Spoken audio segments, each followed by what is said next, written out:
ख्याल है this is the right time to tell about the third point. Two most important tool, in fact they are 3, और ये third one का बताने का राइट टाइम है.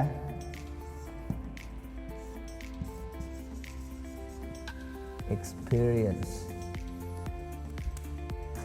This is third important tool. इतने से काम नहीं चलेगा. हम ज़्यादातर इससे काम चला ले रहे हैं.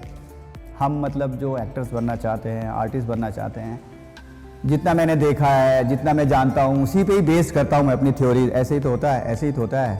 जैसे ये कह रहे थे तो मुझे याद आया. पर इसके लिए ज़्यादा एफर्ट नहीं होता. How much we study, how much we research, how much we observe, कितना टाइम लग रहा है उसमें. और स्टडी वो एकेडमिक्स की स्टडी भी हो सकती है और दुनिया के किसी भी सब्जेक्ट की स्टडी हो सकती है. वो कितना है, किसी सब्जेक्ट की अगर हमें नॉलेज है, if I have studies biology और फिर मैं एक बायोलॉजिस्ट का रोल करता हूँ, तो थोड़ा तो फ़र्क आने वाला है. मेरे जो बोलने में जिस तरीके से फ्लुएंसी होगी उन टर्म्स को, वो नहीं होगा. आज तक मेरे लिए कंफर्ट होगा एक हर विषय की अपनी टर्मिनोलॉजी, हर विषय का अपना एक बेसिक नॉलेज है. अगर वो होगा तो आप फास्ट पकड़ोगे. तो वो कैपेसिटी है आपकी नॉलेज कितनी वाइड है, जिस पे आप जल्दी से बिल्ड कर लेंगे. तो वो भी एक एक्टर के लिए ज़रूरी होता है. जैसे आईएएस बनते हैं ना, तो उनके लिए जनरल नॉलेज का पेपर होता है.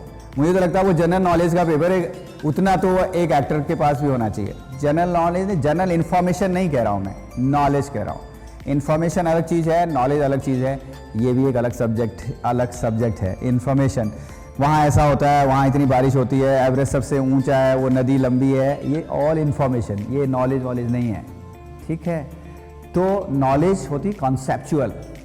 ऐसा क्यों होता है, ऐसा कैसे होता है, ये सब जब आप जानते हैं तो नॉलेज होती है. अगर आपको एज अ ह्यूमन बीइंग ये नॉलेज होंगी जितनी ज़्यादा, एज एन एक्टर आप कुछ दूसरे तरह के होंगे. आपको पता है कि नहीं, कुछ एक्टर हो सकता है कम पढ़े लिखे हों. इंडस्ट्री में बहुत सारे एक्टर्स, तो कोई आईटी की स्टडी करके, कोई बहुत बड़ा प्रोफेशन छोड़ के तो वहाँ पे हैं. तो ऐसे एग्जाम्पल्स हैं. या फिर उसके पास बहुत वास्ट एक्सपीरियंस है, बहुत बड़ा एक्सपीरियंस है, जिसके ऊपर वो इसको बिल्ड कर लेता है.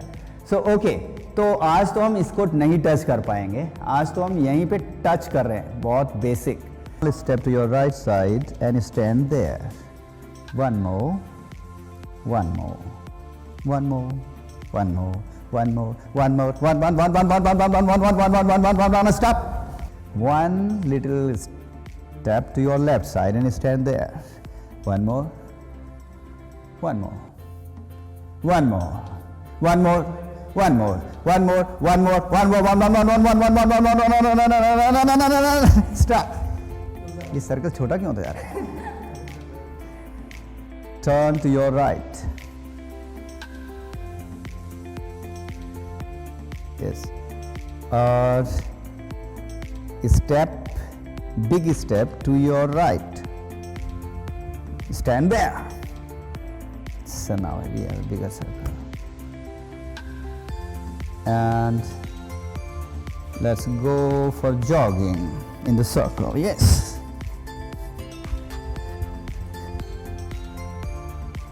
Stop.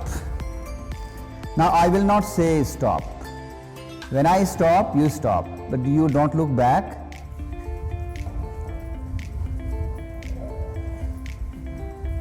Watch the way.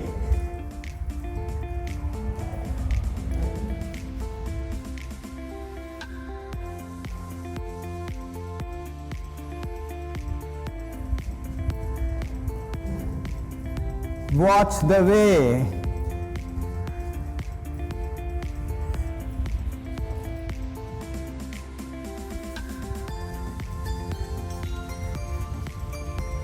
Cross, cross, cross, toes, toes, toes on cross, toes and cross. अपनी जगह रहना, आगे नहीं जाना है, आगे नहीं जाना लेकिन पकड़ना है. आगे कहाँ आ रहे हैं?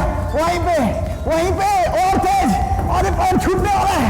अरे छूटने, आगे क्यों आ रहे हैं? आगे बता. ओके, छूट ही गया. Good. For an actor, Stamina is equally important. Body flexibility and stamina give you more control. Now, I think everybody is back.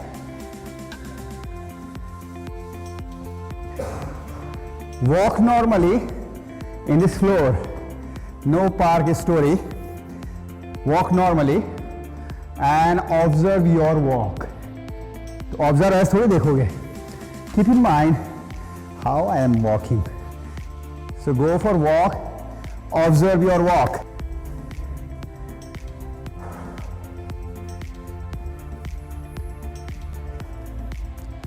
Stop. Tell your muscles it's time to run, so be ready. अपनी body muscles को दौड़ने के लिए, जो अब तक हमने नहीं किया, हमने वॉकिंग की, फास्ट वॉकिंग की, जॉगिंग की, रनिंग नहीं की. So when I say run,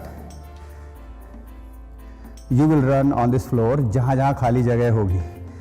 right, keep yourself ready to run and run.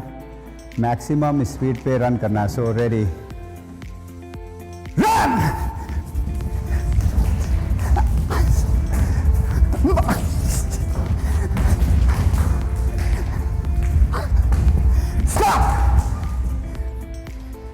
Real fast. I want real fast. So, what is possible in the given situation? Right? Maximum fast in the given situation. अब आप कोई ये कहेगा मैं आज tight jeans पहन के आया हूँ, नहीं तो मैं तो और तेज दौड़ता, ये फर्श जो है फिसल रहा है और तेज दौड़ता. जो है उसमें मैक्सिमम क्या है आपका, वो करिए. ठीक है, तो स्लिपरी है, इसका आपको ध्यान रखना है. आपके लिए जैसे भी कपड़े हैं, अब आप कहो मेरे को तो निक्कर पहनाओ, तब देखता हूँ मैं क्या वॉक करूँगा, रनिंग करूँगा. नो, जो भी आपके पास है, जो हमारे पास है, उसमें मैक्सिमम रनिंग क्या है आपकी. Here we go and go real fast. Take little risk, है ना. रिस्क मतलब आपको ब्रेक लगानी पड़ेगी, रुकना पड़ेगा, यही तो होगा, या थोड़ा सा टच हो जाएंगे किसी से. वे ready ready ready to run and go to all places. Go maximum and control and go again. Run.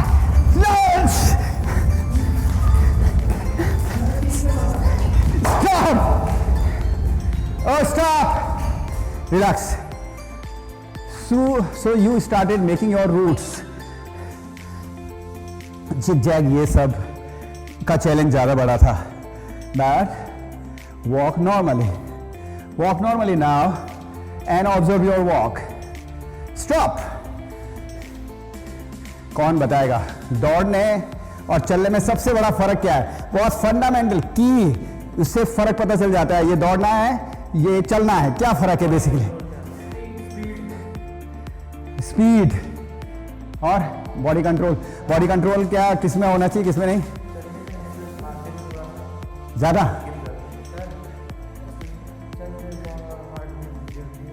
Good good. Okay good. Yes, expression क्या और कुछ फंडामेंटल डिफरेंस क्या है वॉकिंग और रनिंग में? कुछ और चलने में और दौड़ने में मूलभूत अंतर क्या है? जितना इन्होंने बताया उसके अलावा पैरों पे जोर ज्यादा पड़ रहा है. ओके, तो ये बहुत छोटी सी बात है लेकिन बहुत इंपॉर्टेंट बात है. और ये बात इस ओर हमारा ध्यान ले जाने के लिए है कि हम कितना ऑब्जर्व करते हैं, हमारी ऑब्जर्वेशन है क्या, कितनी बारीक है. तो जब हमें ये चीज़ें पता होंगी तो शायद हम और लोगों को और तरीके से भी, जितनी भी आपने बातें कही वो एकदम सही है, लेकिन ये की नहीं है, फंडामेंटल नहीं है.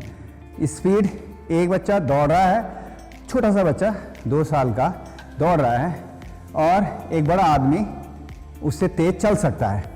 हाँ, वो तो दौड़ रहा है और बड़ा आदमी तेज चल रहा है, तो फिर स्पीड का मामला कैसे होगा? The fundamental difference is when you walk you put your heels first on the ground and then your toes. First the heel will touch, then the toes, and when you are running, you run on toes only, right?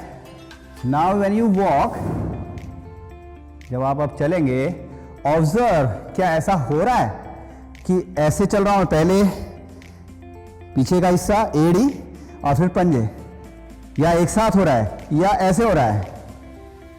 ऐसे तो शायद नहीं होगा कोई walk, है ना? ओ फिर हम वॉकिंग की बात कर रहे हैं, वॉकिंग की बात कर रहे हैं हम। वॉकिंग में हील्स पहले पंजे बाद में, क्या ये होता है नहीं होता है? अपना वॉक ऑब्जर्व कीजिए, चलिए एंड फील कि पूरा पैर एक साथ बढ़ रहा है या पीछे से शुरुआत हो रही है हील से। हाँ, बहुत कम फर्क है लेकिन शायद है।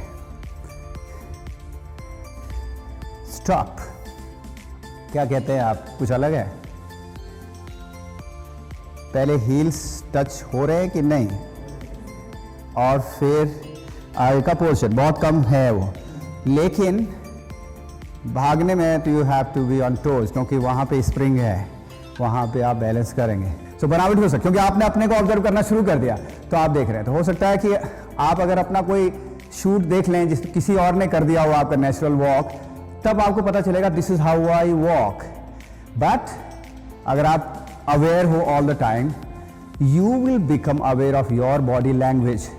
पर जब हमने कहा था कि सब यहाँ आएंगे, अभी मुझे पता ही नहीं है कि हाउ आई वॉक, और मैं दूसरों की वॉक, तीसरों की वॉक, दूसरों का action, how I walk, how I sit, how I use my hands, how I use my head, this is only हमने सिर्फ पैर के लिए कहा है, लेकिन आप हाथ भी देखिए, हेड भी देखिए, पूरी बॉडी को फील कीजिए कि ये क्या मूवमेंट कर रही है वॉकिंग के समय। So be aware of your body. It's little difficult, but try. Walk normally and watch yourself through the inner eyes, है ना? अंदर की आंखों से आप देखिए कि मेरा क्या हो रहा है, कहाँ चल रहे हैं हाथ, कहाँ चल रहे हैं पैर, कैसा चल रहा हूँ मैं, ठीक है? चलिए, and observe yourself.